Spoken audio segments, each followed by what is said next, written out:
নমস্কাৰ আপোনালোক সকলোকে পুনৰবাৰ স্বাগতম নাছমাই মজিদ বন্ধুসকল বলগতে চাওক আজি সন্ধিয়াৰ 7টা গুৰুত্বপূৰ্ণ খবৰ। প্ৰথমটো খবৰ, যিকোনো মুহূৰ্তত বিজেপিৰ সংগ এৰিব পাৰে কিংমেকাৰ নীতিশ কুমাৰ। নীতিশ কুমাৰৰ বাবে বিপদত পৰিব পাৰে বিজেপি চৰকাৰ, কিয়নো কেন্দ্ৰীয় গৃহমন্ত্ৰী অমিত শ্বাহৰ মন্তব্যক লৈ এইবাৰ অসন্তুষ্ট হৈ পৰিছে কিংমেকাৰ নীতিশ কুমাৰ। বিজেপিৰ সংগ এৰিবলৈ সাজু হৈছে নেকি নীতিশ কুমাৰ? নীতিশ কুমাৰৰ বাবে বিপদত পৰিব পাৰে বিজেপি চৰকাৰ। অমিত শ্বাহৰ এটা মন্তব্যক লৈ ভীষণ অসন্তুষ্ট হৈ পৰিছে নীতিশ কুমাৰ। সঘনে দিল্লীলৈ অহা যা বিহাৰৰ মুখ্যমন্ত্ৰী নীতিশ কুমাৰৰ। বিহাৰৰ মুখ্যমন্ত্ৰীৰ পদ হেৰুৱাৰ আশংকা নীতিশ কুমাৰৰ। বিজেপিয়ে বিহাৰতো মহাৰাষ্ট্ৰ ফৰ্মুলা প্ৰয়োগ কৰাৰ আশংকা প্ৰকাশ কৰা হৈছে। 2025 চনত বিহাৰত অনুষ্ঠিত হ'ব বিধানসভা নিৰ্বাচন আৰু নীতিশ কুমাৰক মুখ্যমন্ত্ৰী পদৰ প্ৰাৰ্থী হিচাপে প্ৰক্ষেপ কৰিবনে নাই তাক লৈ অমিত শ্বাহে কৰিছিল মন্তব্য।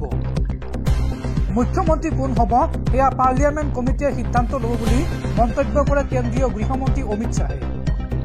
অৱশ্যে ইয়াৰ বাবে এনডিএত ভাত নেমেলে বুলি কয় কেন্দ্ৰীয় গৃহমন্ত্ৰীগৰাকীয়ে।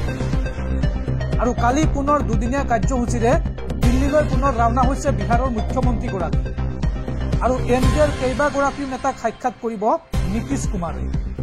এই মুহূৰ্তত প্ৰশ্ন হৈছে বিজেপিৰ সংগ এৰিবলৈ সাজু হৈছে নেকি নীতিশ কুমাৰ? পৰৱৰ্তী খবৰ, দেশৰ 3খন ৰাজ্যলৈ কেন্দ্ৰীয় চোৰাংচোৱা সংস্থাৰ সকিয়নি। ভাৰত বাংলাদেশ সীমান্তত বৃদ্ধি পাইছে সন্ত্ৰাসবাদীৰ কাৰ্যকলাপ আৰু এই সন্দৰ্ভত অসমৰ লগতে দেশৰ 3খন ৰাজ্যলৈ সকিয়নি কেন্দ্ৰীয় চোৰাংচোৱা সংস্থা।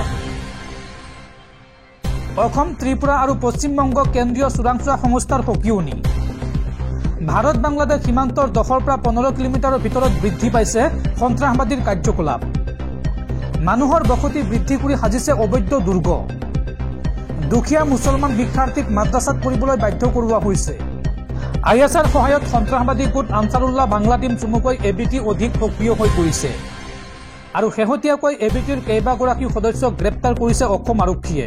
আৰু এই সন্দৰ্ভত অসমৰ লগতে দেশৰ 3খন ৰাজ্যলৈ সকিয়নি কেন্দ্ৰীয় চোৰাংচোৱা সংস্থা। পৰৱৰ্তী খবৰ, 6 দিনৰ মূৰত অৱশেষত উদ্ধাৰ হ'ল ৰঙিয়াৰ নিখোজ ধৰ্মেন্দ্ৰ নাথৰ নিথৰ দেহ। বিজেপি নেতাৰ টাৰ্গেটৰ পিছতে নিখোজ হৈছিল ধৰ্মেন্দ্ৰ নাথ আৰু ধৰ্মেন্দ্ৰ নাথৰ মৃত্যুৰ ঘটনাত বিজেপি নেতা জড়িত থকাৰ অভিযোগ। 6 দিনৰ মূৰত উদ্ধাৰ হ'ল ৰঙিয়াৰ নিখোজ ধৰ্মেন্দ্ৰ নাথৰ মৃতদেহ। খৈৰাবাৰীৰ বনবস্থলীৰ সমীপৰ পুখুৰীত উদ্ধাৰ হৈছে ধৰ্মেন্দ্ৰৰ মৃতদেহ। ভয়ংকৰ ঘটনাৰ সৈতে বিজেপি নেতা জড়িত থকাৰ অভিযোগ। এই ভয়ংকৰ হত্যাকাণ্ড বা এই ভয়ংকৰ ঘটনাৰ সৈতে এগৰাকী বিজেপি নেতা জড়িত থকাৰ অভিযোগ উত্থাপন হৈছে। বুধবাৰে এটা দুৰ্ঘটনাক লৈ বনভোজ দলৰ সৈতে কাজিয়া হৈছিল ধৰ্মেন্দ্ৰ নাথৰ। ৰঙিয়াৰ বিজেপি নেতা হিমাংশু কাকতিয়ে আক্ৰমণ কৰিছিল ধৰ্মেন্দ্ৰ নাথক আৰু এই ঘটনাৰ পিছতে নিৰুদ্দেশ হৈ আছিল ধৰ্মেন্দ্ৰ নাথ। ধৰ্মেন্দ্ৰ নাথৰ মৃতদেহ উদ্ধাৰক লৈ ৰঙিয়াত চাঞ্চল্যৰ সৃষ্টি হৈছে। বনভোজকে উভতি অহাৰ পথত অভিযুক্ত হিমাংশু কাকতিৰ গাড়ীৰে হৈছিল সংঘাত আৰু হিমাংশু কাকতিসহ 3 অভিযুক্তই ধৰ্মেন্দ্ৰক মাৰপিট কৰাৰ অভিযোগ উত্থাপন হৈছে। অভিযুক্ত হিমাংশু কাকতি অমূল্যক 2 দিন পূৰ্বে আটক কৰি সোধা পোছা কৰিছিল আৰক্ষীয়ে আৰু ধৰ্মেন্দ্ৰ নাথৰ সন্ধান বিচাৰি শতাধিক লোকে ঘেৰাও কৰিছিল ৰঙিয়া থানা আৰু তাৰ পিছত বিগত 6 দিনৰ মূৰত অৱশেষত এটা পুখুৰীত উদ্ধাৰ হৈছে ধৰ্মেন্দ্ৰ নাথৰ মৃতদেহ। দৰ্শকসকল আৰু বহুতো গুৰুত্বপূৰ্ণ খবৰ আছে। তাৰ আগতে আপোনাক জনাও যে যদি আপুনি এতিয়ালৈকে এইটো ভিডিঅ'ত লাইক কৰা নাই তেন্তে এতিয়াই ভিডিঅ'টোত লাইক কৰি দিয়ক আৰু এনেকুৱা ধৰণৰ ভিডিঅ'সমূহ নিতৌ চাবলৈ চেনেলটো ছাবস্ক্ৰাইব কৰি কাষত থকা বেল আইকনটো প্ৰেছ কৰি ৰাখক। পৰৱৰ্তী খবৰ, বাংলাদেশৰ প্ৰাক্তন প্ৰধানমন্ত্ৰী শ্বেখ হাছিনাক বাংলাদেশক গতাই নিদিয়ে ভাৰতে। যাক লৈ এতিয়া ভাৰতৰ বিৰুদ্ধে ক্ষোভ বাংলাদেশৰ অন্তৱৰ্তীকালীন চৰকাৰৰ। শ্বেখ হাছিনাক বাংলাদেশক গতাই নিদিয়ে ভাৰতে। বাংলাদেশৰ অন্তৱৰ্তীকালীন চৰকাৰৰ উপদেষ্টা মাহফুজ আলমৰ এই সন্দৰ্ভত বিশেষ মন্তব্য।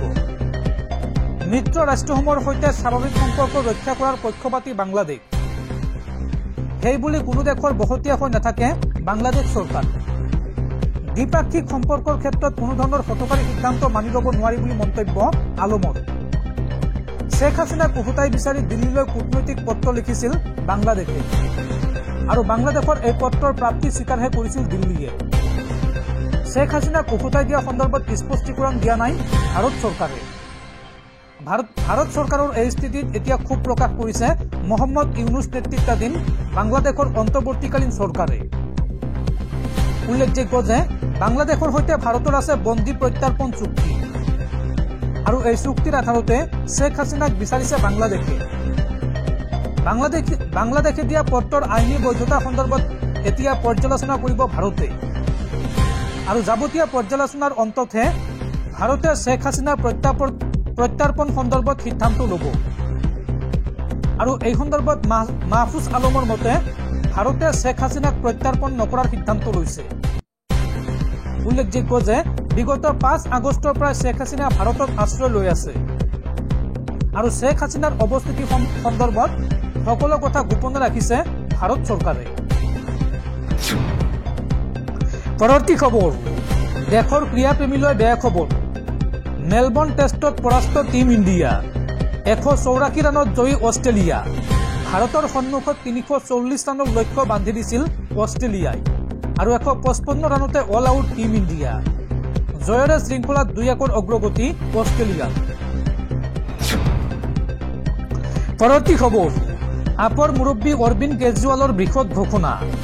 দিল্লীত পুনৰ আপ ক্ষমতালৈ আহিলে 18,000 টকালৈ বৃদ্ধি পাব মন্দিৰৰ পুৰোহিত আৰু গুৰুদ্বাৰৰ গ্ৰন্থীসকলৰ দৰমহা আৰু এই সন্দৰ্ভত 31 ডিচেম্বৰৰ পৰা আৰম্ভ হ'ব আঁচনিখনৰ বাবে পঞ্জীয়ন। সংবাদমেল সম্বোধন কৰি এই ঘোষণা দিল্লীৰ প্ৰাক্তন মুখ্যমন্ত্ৰী তথা আপৰ নেতা অৰবিন্দ কেজৰিৱালৰ। পৰৱৰ্তী খবৰ, আন্তঃৰাষ্ট্ৰীয় বজাৰত হুৰাহুৰে কমিছে ভাৰতীয় টকাৰ মূল্য। বিগত এটা বৰ্ষত ভাৰতীয় টকাৰ মূল্য কিমান কমিল চাওঁ আহক। 2024 বৰ্ষতো ক্ৰমাগতভাৱে হ্ৰাস পালে ভাৰতীয় টকাৰ মূল্য। 1 জানুৱাৰী 2024ত এক আমেৰিকান ডলাৰৰ মূল্য আছিল 83.103 টকা, অৰ্থাৎ আমেৰিকাৰ $1 মূল্য আছিল 83.103 টকা আৰু 30 ডিচেম্বৰত এই টকাৰ মূল্য হ্ৰাস পাই $1 বিনিময়ত হলগৈ 85.50 টকা। টকাৰ মূল্য হ্ৰাস ৰোধ কৰিবলৈ কাৰ্যত ব্যৰ্থ হৈছে ভাৰত চৰকাৰ। পৰৱৰ্তী খবৰ, গুৱাহাটীৰ উদণ্ড উবেৰ চালকৰ বিৰুদ্ধে তদন্তৰ নিৰ্দেশ মুখ্যমন্ত্ৰী হিমন্ত বিশ্ব শৰ্মাৰ। কালিৰ দিনটোত এগৰাকী জ্যেষ্ঠ মহিলা সাংবাদিক মাইনী মহন্তক অপদস্থ কৰিছিল এজন উবেৰ চালকে আৰু এই সন্দৰ্ভত প্ৰথমবাৰলৈ মুখ খুলিছে মুখ্যমন্ত্ৰীয়ে। মুখ্যমন্ত্ৰীয়ে এই ঘটনা সন্দৰ্ভত তদন্তৰ নিৰ্দেশ দিছে আৰক্ষীক। উদণ্ড উবেৰ চালকৰ বিৰুদ্ধে তদন্তৰ নিৰ্দেশ মুখ্যমন্ত্ৰীৰ। এগৰাকী জ্যেষ্ঠ মহিলা সাংবাদিকক অপদস্থ কৰাৰ পিছতে তৎপৰ হৈ পৰিছে মুখ্যমন্ত্ৰী। কালি জ্যেষ্ঠ সাংবাদিক মাইনী মহন্তক অপদস্থ কৰি আধা বাটত এৰি থৈ গৈছিল চালকে আৰু এচি দিবলৈ কোৱাৰ বাবে উবেৰ চালকে অভব্য আচৰণ কৰাৰ অভিযোগ উত্থাপন হৈছিল। ঘটনা সন্দৰ্ভত উবেৰ চালকৰ বিৰুদ্ধে আৰক্ষীৰ কাষ চাপিছে জ্যেষ্ঠ সাংবাদিকগৰাকী। পাঞ্জাবাৰীত এক অনুষ্ঠানৰ পৰা ঘৰলৈ উভতাৰ পথত সংঘটিত হৈছিল এই ঘটনা আৰু এই ঘটনাৰ পিছতে ছচিয়েল মিডিয়াত মুখ্যমন্ত্ৰী হিমন্ত বিশ্ব শৰ্মাৰ প্ৰতিক্ৰিয়া। উদণ্ড উবেৰ চালকৰ বিৰুদ্ধে তদন্তৰ নিৰ্দেশ মুখ্যমন্ত্ৰীৰ আৰু মুখ্যমন্ত্ৰীৰ নিৰ্দেশৰ পিছতে মাইনী মহন্তক অপদস্থ কৰা জিতেন্দ্ৰ বৰ্মনক গ্ৰেপ্তাৰ কৰিছে দিছপুৰ আৰক্ষীয়ে। 1376/24 নম্বৰত ৰুজু কৰা গোচৰৰ ভিত্তিত গ্ৰেপ্তাৰ কৰা হৈছে উবেৰ চালকজনক আৰু থানাৰ পৰা জামিনত মুকলি হ'ব অভিযুক্ত চালকজন। চালকজনৰ বিৰুদ্ধে সন্নিৱিষ্ট কৰা হৈছে ধাৰা 296/251-78/352। জামিনযোগ্য ধাৰাৰ বাবে থানাৰ পৰাই যাব পাৰিব চালকজন। পৰৱৰ্তী খবৰ, আন এক বিৰল মহাজাগতিক পৰিঘটনাৰ সাক্ষী হ'বলৈ গৈ আছে বিশ্ববাসী। আপুনি বাৰু কেতিয়াবা ব্লেক মুন দেখিবলৈ পাইছেনে? আজি নিশাৰ আকাশত দেখিবলৈ পাব ব্লেক মুন। বছৰৰ শেষৰ 2টা দিনত সংঘটিত হ'ব এই বিৰল মহাজাগতিক ঘটনা আৰু এই ঘটনাক লৈ আচৰিত বিশ্বৰ বিজ্ঞানী মহল। চন্দ্ৰৰ গোলাপী আৰু ৰূপালী ৰং আপুনি কেতিয়াবা দেখিছেনে? আজি সন্ধিয়া আপুনি আকাশত দেখিব কলা চন্দ্ৰ। নতুন বৰ্ষৰ পূৰ্বে আকাশত দৃশ্যমান হ'ব ৰোমাঞ্চকৰ দৃশ্য। আগন্তুক 2 দিনৰ বাবে আকাশত দেখিব ব্লেক মুন। এই কলা চন্দ্ৰক লৈ জ্যোতিৰ্বিজ্ঞানীৰ মহলতো চলিছে কৌতূহল।